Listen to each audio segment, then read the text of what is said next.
Le premier humain à être tombé, le démon qui vient quand on appelle son nom, professionnel des sourires effrayants, misanthrope notoire et officiellement pas une si bonne personne que ça. Si vous avez lancé cette vidéo, vous devez avoir une petite idée de qui est ce gamin au t-shirt rayé.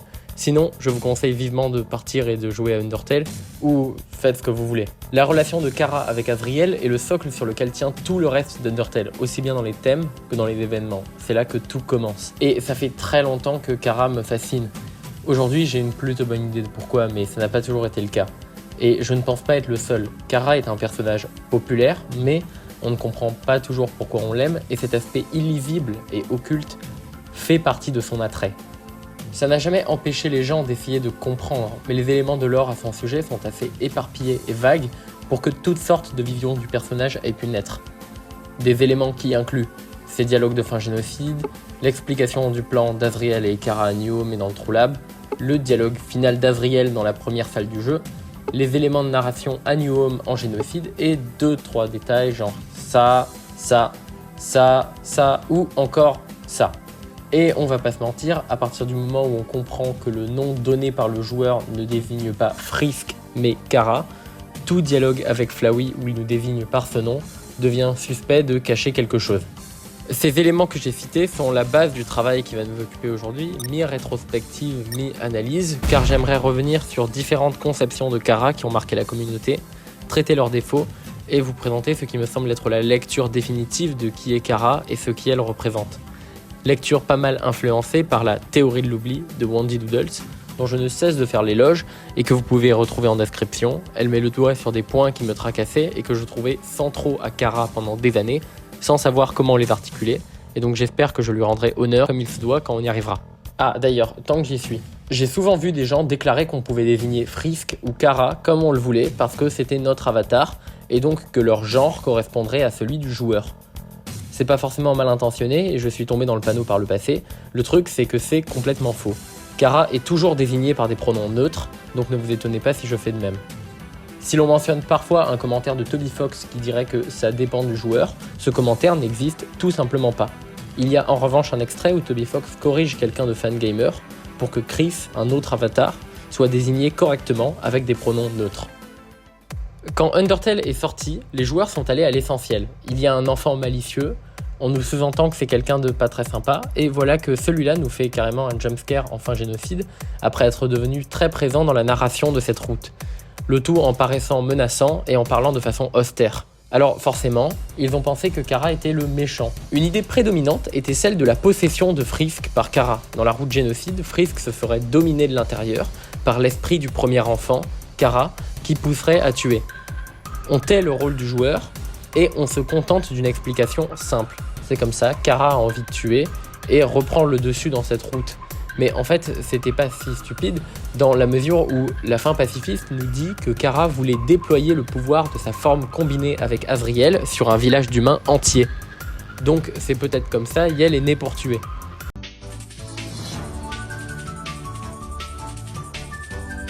Ça s'inscrit dans un narratif plus large où Kara est présentée comme quelqu'un de tordu, qui a rigolé quand Asgore était empoisonné, et même pour certains, un manipulateur qui a utilisé Azriel pour ses propres plans.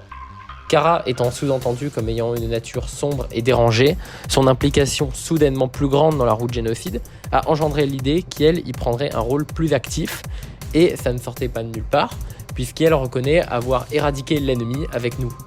Je rappelle aussi qu'à la fin de la run génocide dans la démo d'Undertale, on a ce texte qui apparaît en rouge, et pour rappel, les phrases rouges sont prononcées par Kara en génocide dans le jeu final. Mais ça manquait en pouvoir explicatif, et une analyse aussi simple n'allait pas tenir éternellement.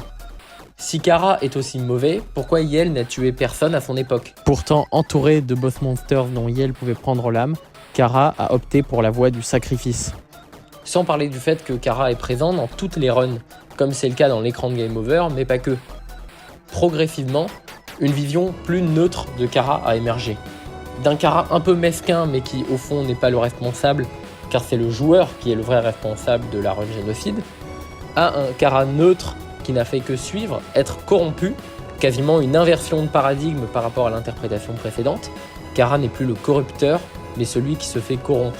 On a vu toutes sortes de Kara plus ambigus, moins maléfiques émerger, Et la fine fleur de ces Kara, c'est le Kara narrateur.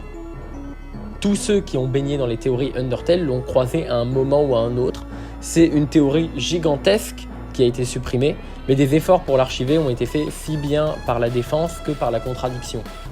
Ça a été pendant longtemps la sainte bible des théories Undertale, parce que c'était ce qui prouvait qu'on pouvait prendre toutes sortes de petits éléments cachés sur le jeu et faire émerger une vérité restée jusque-là inconnue. Pour la faire courte, c'est la théorie qui veut que Kara soit un esprit qui nous accompagne tout le temps, mais qui est influencé, guidé par le joueur. Ce serait même en fait le narrateur du jeu, et donc en pacifiste, Yel devient sympa, et en génocide, Yel devient horrible. Quand cette théorie a vu le jour, c'était une petite révolution mine de rien, parce qu'elle arrivait à faire sens d'un nombre de faits qui jusque-là n'avaient pas été compris comme des indices voulant nous faire passer un message. Mais je crois aussi que ce qui était le plus satisfaisant, c'était pas une épiphanie de théoriciens, mais ce que ça venait ajouter au jeu en termes de dimension morale. Ça permettait d'enlever la cape noire de la méchanceté au seul personnage d'Undertale qui était encore interprété comme un méchant, comme quelqu'un de purement maléfique, sans qu'on puisse y trouver de raison, alors qu'il s'agissait d'une œuvre qui appelait à la bienveillance envers tous les monstres et même Flowey. C'est une théorie respectable. Maintenant, si on regarde la méthodologie, c'est compliqué. Si on fait appel aux éléments principaux, centraux qu'on a sur Kara, dont on est sûr qu'il parle de Kara, il n'y a que la narration à New Home en génocide qui est utilisée dans cette théorie. Le principe de la théorie est en effet de présenter le fait que Kara soit indubitablement un narrateur en génocide, et ensuite de faire appel à plein de petits textes du jeu sans lien direct avec Kara, pour montrer qu'elle est le narrateur dans d'autres routes. Et une fois qu'on a interprété ces textes comme des arguments pour le Kara narrateur, on doit admettre qu'elle est notre partenaire ambivalent dans toutes les routes et pas forcément quelqu'un de si mauvais que ça. S'en servir pour statuer sur la moralité de Kara au lieu de se servir de textes de Kara en personne ou de ceux qui l'ont connu est douteux. Et la théorie du Kara narrateur a beau avoir été bien construite, elle n'est pas exempte de défauts. On n'a jamais de preuves décisives. Certains des points invoqués sont juste des preuves que Kara habite Frisk, ce qu'on sait déjà. Quand on voit enfin Kara, on ne nous l'insinue pas spécialement non plus. Le narrateur sait des choses que Kara ne devrait pas savoir, ou dispose de facultés que Kara n'a aucune raison d'avoir, comme lire dans les esprits. Je veux bien aussi qu'on me dise qu'en pacifiste, Kara deviendrait sympa, mais alors pourquoi rester en retrait ? Pourquoi s'impliquer autant en génocide quand Yel est mauvais, et pas s'impliquer autant en pacifiste pour nous aider ? La théorie du Kara narrateur manque ce qui se joue spécifiquement en génocide. Elle n'explique pas pourquoi Kara, qui est toujours avec nous, s'éveille en génocide et ne regarde pas ce qui devraient être les briques fondamentales de toute analyse de Kara, les dialogues directement reliés à Kara de façon certaine.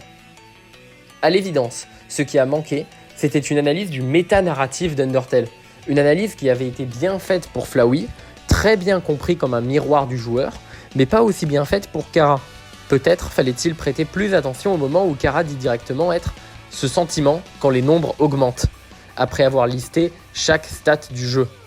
Car ce qu'incarne Kara, ce n'est pas une question de moralité, c'est un besoin de joueur.